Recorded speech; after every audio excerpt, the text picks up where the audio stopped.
మరో బ్రేకింగ్ చూస్తున్నాం. అనకాపల్లి జిల్లా మాడుగులలో దారుణం చోటు చేసుకుంది. పేదల భూములపై బ్యాంకులో లోన్స్ తీసుకున్న టీడీపీ నాయకుడు అడిగితే చంపేస్తామని బెదిరిస్తున్నాడు. అనకాపల్లి జిల్లా మాడుగుల నియోజకవర్గ పరిధిలోని కోటపాడు మండలం కింతాడలో ఈ వ్యవహారం వెలుగులోకి వచ్చింది. తమ భూములను బ్యాంకులో తాకట్టు పెట్టి కోట్ల రూపాయలు కొట్టేశాడంటూ టీడీపీ నాయకుడు బండారు నరసింహారెడ్డిపై బయట ప్రజలు తిరగబడ్డారు.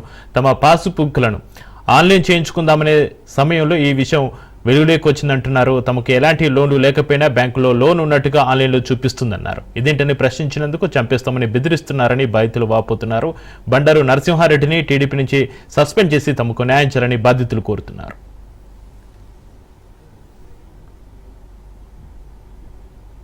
బండారు నరసింహారెడ్డి అనేటటువంటి వ్యక్తి భూ కబ్జాలు చేసినటువంటి దాని మీద మేము పోరాటం చేస్తున్నాం. అందులో నేను కూడా బాధితున్నే. మాది కూడా ఒక 22 సెంట్లు అన్యాక్రాంతం అయిపోయింది. బ్యాంకుల్లో లోన్లు తెచ్చుకుని తప్పుడు డాక్యుమెంట్ సృష్టించి బ్యాంకుల్లో లోన్ పెట్టి వాళ్ళు ఎంజాయ్ చేసేటటువంటి కార్యక్రమంలో మొన్న 2వ నెల 1వ తేదీన ఒక డాక్యుమెంట్ బయటపడింది. ఆ బయటపడిన డాక్యుమెంట్ పట్టుకొని మేము తీస్తే తీగలాగితే డొంక కదిలినట్టుగా మొత్తం కోకోలలుగా బయటకు వచ్చి ఉన్నాయి. ఈ వచ్చినటువంటి వాటిని ఎంఆర్ఓ గారి దృష్టికి తీసుకెళ్ళాం, కలెక్టర్ ఆఫీస్ వారి దృష్టికి తీసుకెళ్ళాం, స్థానిక ఎమ్మెల్యే గారు బండారు సత్యనారాయణమూర్తి గారి దృష్టికి కూడా తీసుకుని వెళ్ళాం. ఎమ్మెల్యే గారు సానుకూలంగా స్పందించారు, కలెక్టర్ గారు కూడా సానుకూలంగా స్పందించారు. కానీ ఇక్కడ ఏదైతే అధికారులు ఉన్నారో నత్తనడకన సాగిస్తూ వ్యవహారాన్ని ముందుకు తీసుకొని వెళ్ళేటట్టుగా సహకరించడం లేదు. పండగని వచ్చామని ఇక్కడికి వస్తే మా భూములు చెక్ చేసుకుంటే లోన్లు చూపిస్తున్నాయండి. మేము ఆన్లైన్ చేయించుకుందామని వెళ్తే భూముల మీద లోన్లు చూపిస్తున్నాయి.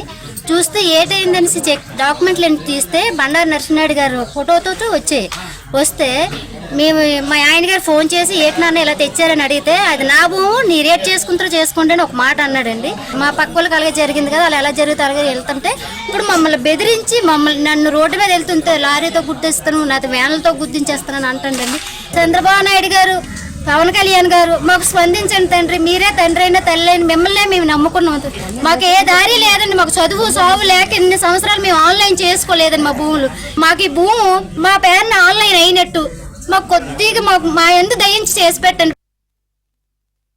అతను సర్పంచ్ చేసింది నేనేనండి. సర్పంచ్ చేసి ఎంత బాగా గెలిపించి చేసిన తర్వాత మమ్మల్ని అంత బాగా చేశాడు. పంచాయతీ ప్రెసిడెంట్ అయిన 5 నెలల నాడు చెక్ పవర్ ఓడ తీసుకున్నాడండి. పంచాయతీలో డబ్బులే ఓడిసి చెక్ పవర్ తీసుకొని అక్కడి నుంచి కోటల భూమి కూడా కొంత సైడ్ అమ్మేసి ఆక్రమించుకొని అది 1 కోటి రూపాయలు అమ్మేసుకున్నాడండి. అప్పుడే పెద్దలందరూ కూడి దాన్ని న్యాయం చేద్దామంటే మనకేందుకు మనదేం కాదు అని వాళ్ళకున్న ప్రజలందరూ కోటలు పోయిన తర్వాత ఇప్పుడు మా సొంత కుటుంబంలో వాళ్ళదే భూములన్నీ కబ్జా చేసి అప్పులు తెచ్చేసి ఇలా నాన్న సంఖ్య లాగబెట్టేసి అందరినీ ఏడిపిస్తున్నాడండి. ఈ నిలవగిస్తే చాలా ప్రమాదం. ఎలాంటి సరైన శిక్ష విధించి బండారు సత్యనారాయణమూర్తి గారు మొన్న ఎమ్మెల్యే ఎలక్షన్కి బూడిముత్యాల దగ్గర 10 లక్షలు తెచ్చి ఈయన ఓడించడానికి టీడీపీలో ఉండి వైసీపీకి ఓట్లు వేయమని పంచి అర్థం అలాంటి వ్యక్తిని ఈ రోజు టీడీపీలోనే ఆయన చేసుకోకూడదు. అలాంటి వాడిని బండారు సత్యనారాయణమూర్తి గారికి అన్యాయం చేశాడు.